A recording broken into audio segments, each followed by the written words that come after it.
10분이 부르는 할렐루야 찬양은 처음 들어봤어요, 생전. 근데 하나님이 이렇게 듣게 하시네요. 너무너무 감사합니다. 우리 시온 찬양대 우리 찬양하시느라고 또 여행도 미룬 가족들이 있는데 LA에서 올라온 우리 가족들도 주님의 이름으로 환영합니다. 성탄절이 되면 이유 없이 마음이 사실 설렙니다. 성탄 장식을 보고 캐롤을 들으면서 이번 성탄절에는 무엇인가 좋은 일이 일어날 것 같은 기대감이 생깁니다. 근데 막상 성탄절이 오면 혹시나 했다가 역시나로 끝날 때가 참 많습니다. 설교를 준비하면서 왜 우리는 성탄절을 매번 이렇게 지내는 것일까 하는 생각에 사로잡혔습니다. 근데 한 가지 이유를 깨달을 수가 있었어요. 그것은 성도들이 자신과 함께 하시는 예수님을 실제로 모르기 때문이라는 것입니다. 미국의 USA Today라는 잡지가 있습니다. 그 잡지에 사람들에게 물었습니다. 성탄절에 가장 중요한 것이 무엇이라고 생각하십니까? 질문했어요. 이 질문에 많은 사람들이 뭐라고 대답했을까요? 선물이라고 대답했습니다. 끝나고 나 선물 이제 우리 아이들한테 주는 시간을 가지는데 크리스마스는 선물이죠. 예수님의 탄생이라고 그렇게 대답한 사람은 3분의 1에 불과했습니다. 어떤 심리학 교수가 자신이 가르치고 있는 학생 40명에게 이런 질문을 했습니다. 크리스마스라는 말을 들으면서 가장 먼저 마음에 떠오르는 것은 무엇입니까? 물은 거예요. 이번에 대부분의 학생들이 크리스마스 트리, 선물, 공휴일, 캐롤송, 산타크로스라고 대답을 했습니다. 예수님이라고 대답한 학생은 단 한 명도 나오지 않았다 그럽니다. 트럼프가 이제 대통령 취임식이 한 달 남았는데 그전에는 미국에서 공휴일 개념으로 크리스마스를 해피 할러데이 이렇게 불렀어요. 근데 요즘은 메리 크리스마스가 다시 부활하고 있죠. 메리 크리스마스라고 부르게 하겠다고 하는 거예요. 메리 크리스마스라고 부르는 게 그게 어렵게 된 세상에 우리가 살아가고 있어요. 예수를 믿지 않는 사람들인 경우에는 어쩔 수 없겠지만 예수 믿는 성도들마저 성탄절 하면 예수님 생각하기보다는 해피 할러데이, 가족이나 애인과 가지는 즐거운 시간, 그들과 즐겁게 나눌 선물, 파티를 생각한다면 문제가 있지 않겠습니까? 성탄절의 주인공이 분명치 않은데 정말 멋진 성탄절을 경험할 수 있을까요? 누가복음 24장 2장 41절에서 51절 보면 예수님의 어머니 마리아와 아버지 요셉이요 성전에 올라갔다가 돌아오는 길에 아이 예수님을 잃어버렸어요. 하루길이나 잃어버렸습니다. 저들은 예수님이 저들과 함께 동행하고 있는 줄 알았어요. 뒤늦게 그와 같은 사실을 깨닫고 사흘길을 돌아가서 예수님을 성전에서 다시 찾을 수가 있었습니다. 우리가 그와 같지 않을까 생각해 봅니다.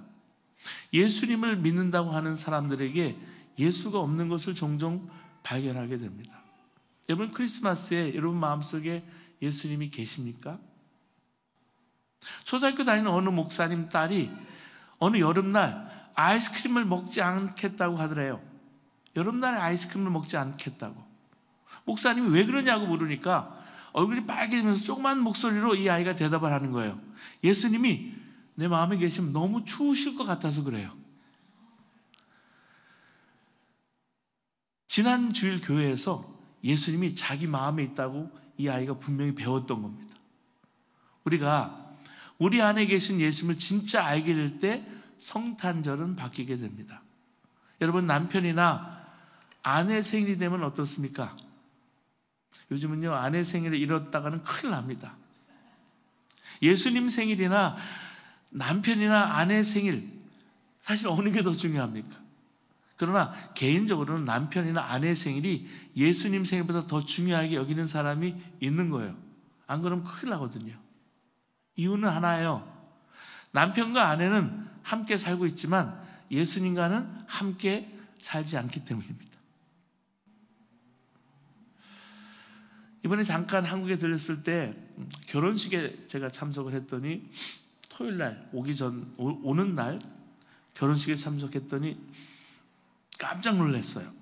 제가 결혼식에 참석할 거라고 생각도 상상도 하지 못했기 때문에 미국에 25년 동안 있다가 제가 한국에 결혼식 갈 일이 별로 없거든요. 결혼식에 참여하겠다는 것은 내가 개인적인 친밀감 때문에 가는 거예요. 성탄절 예배에 꼭 참여하겠다고 하는 마음이 없는 이들은 예수님을 마음에 모시고 산다는 믿음이 없기 때문입니다. 예수님께서 함께 하시는 것을 깨닫을 때부터 모든 것이 다 변하게 돼요. 뒤에 문 좀 닫아주시겠어요? 옛날 어느 나라에 사냥을 아주 좋아하는 왕자가 있었습니다. 근데 하루는 사냥을 하다가 낭떠러지에서 떨어져서 그만 죽을 지경이 되었습니다. 그것을 본 나무꾼이 그 왕자를 구해서 정성스럽게 치료를 한 뒤에 왕궁으로 데려다 주었어요. 임금님이 너무너무 고마워서 이 나무꾼을 불렀습니다. 내 아들을 살려줬는데 너에게 큰 상을 내리고 싶구나. 내 소원이 무엇이냐? 뭐든지 말해봐라. 말합니다. 임금님, 제가 할 도리를 한 것뿐인데 제가 무슨 소원이 있겠습니까? 그저 임금님과 함께 있는 것만으로 저에게 영광입니다. 소원이 있다면 저희 집에 한번 오셔서 하룻밤 묵어 가시면 큰 영광이겠습니다. 라고 말했습니다. 임금님이 흔쾌히 허락을 했어요. 그 다음 날부터 임금님의 행차를 위해서 대궐에서는 많은 사람들이 이제 파송이 된 거예요. 그 집에. 임금님 행차하시니까 좁은 길을 넓혀야 되고요. 좋은 음식을 또 준비를 하고요. 나무꾼의 부서진 집도 다 수리해 주는 거예요. 리모델링 해 주는 거예요. 이 나무꾼은 어떤 소원도 사실 얘기하지 않았어요. 임금님과 하룻밤만 함께 지내기를 소원했을 뿐인데 그의 모든 생활이 달라졌습니다. 그가 사는 마을이 달라지고요.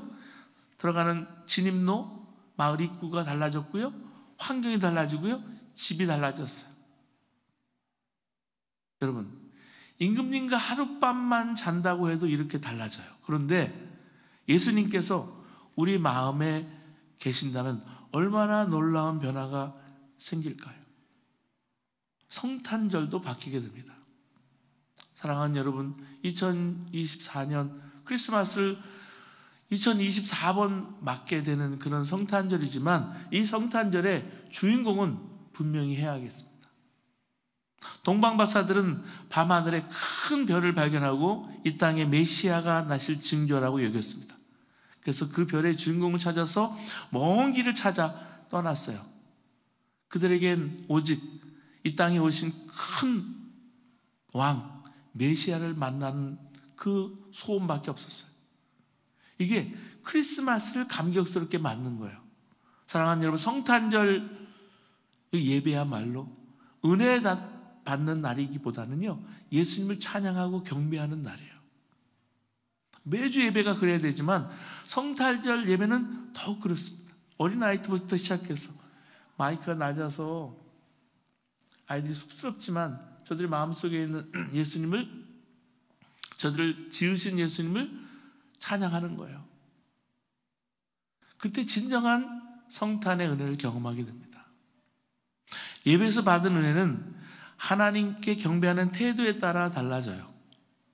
솔직히 목사가 설교를 얼마나 잘하느냐 못하느냐 따라서 은혜 받는 게 사실 아니에요.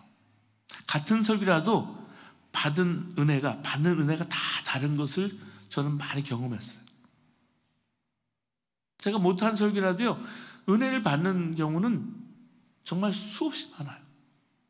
은혜 받는 것은 내가 어떤 태도로, 어떤 마음으로 예배를 내가 드리느냐에 따라서 크게 좌우가 됩니다.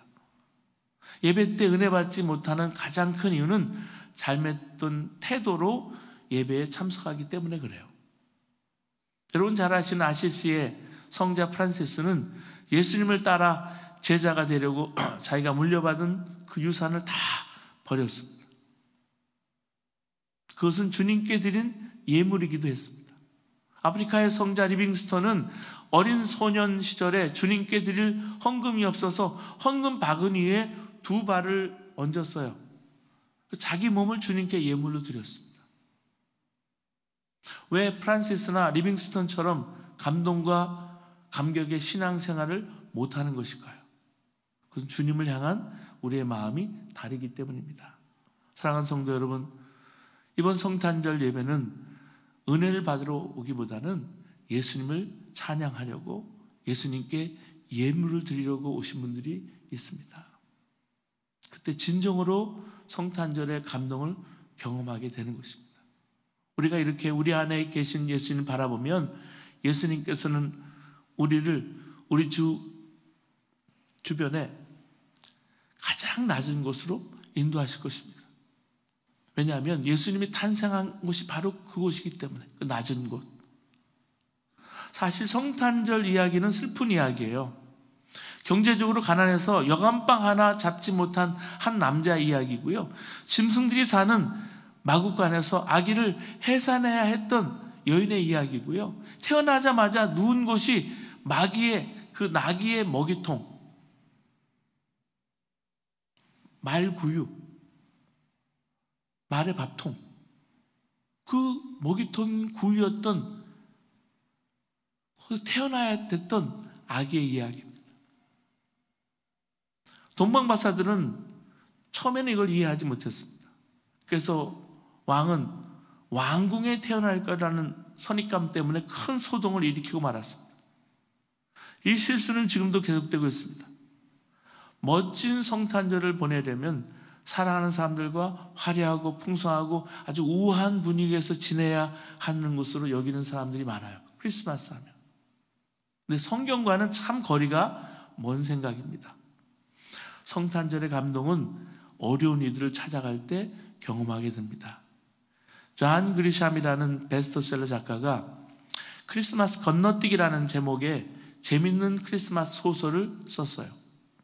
소설의 내용이 뭐냐면 세무사인 루터 크랭크라는 사람이 크리스마스를 앞두고 중대 결심을 합니다.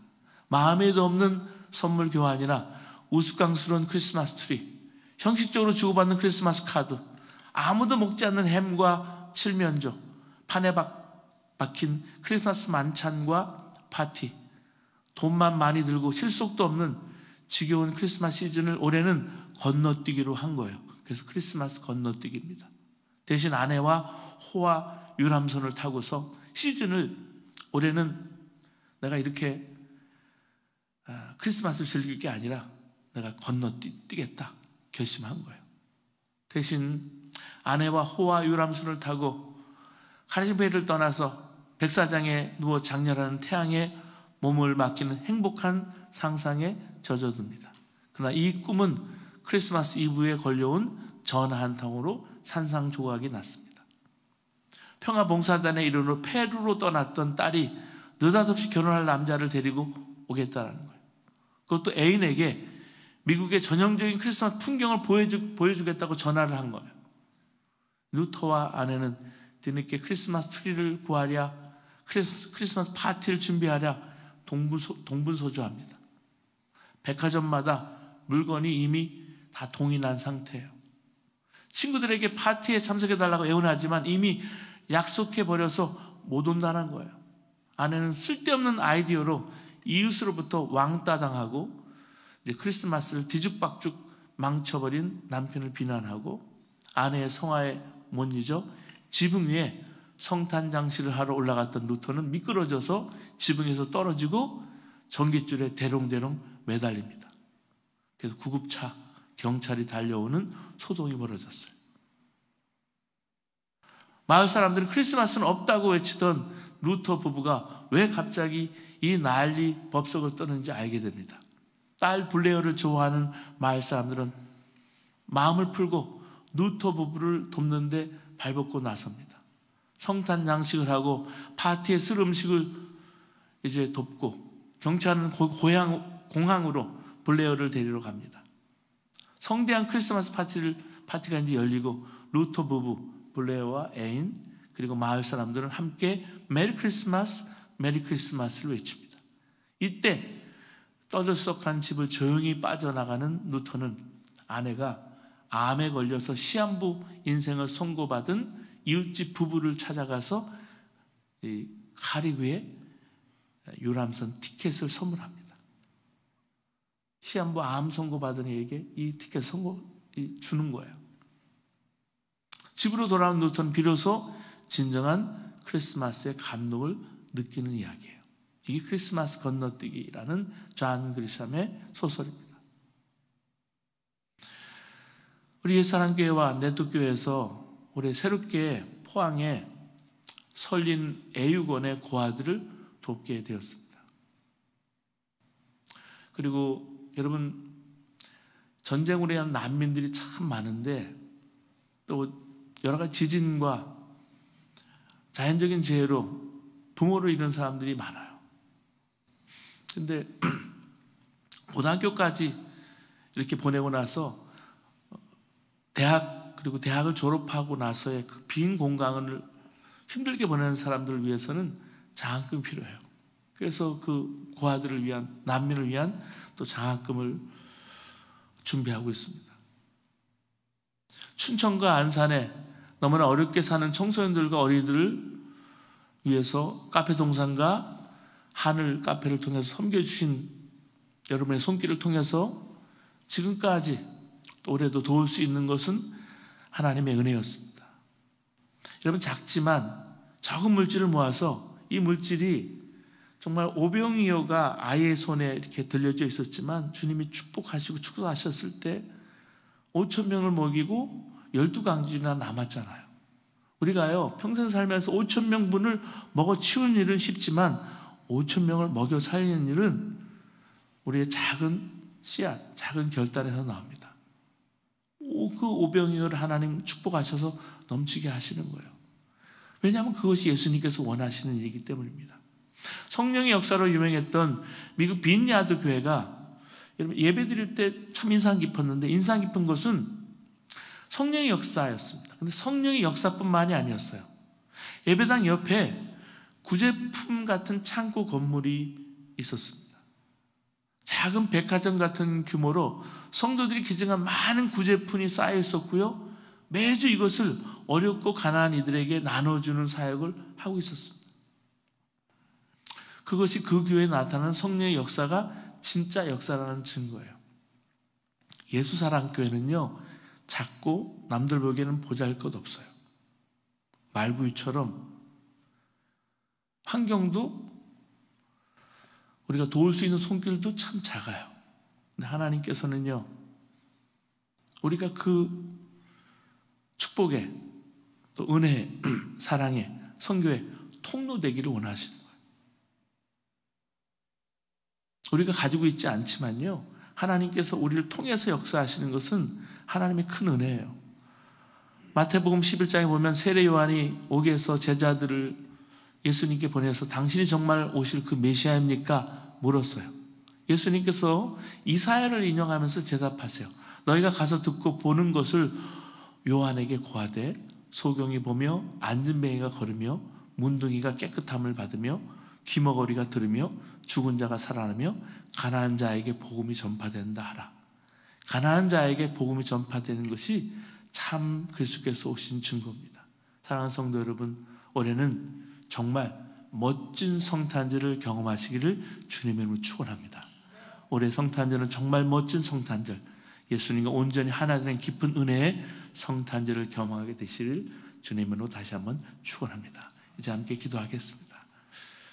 사랑하는 여러분, 제가 지난주에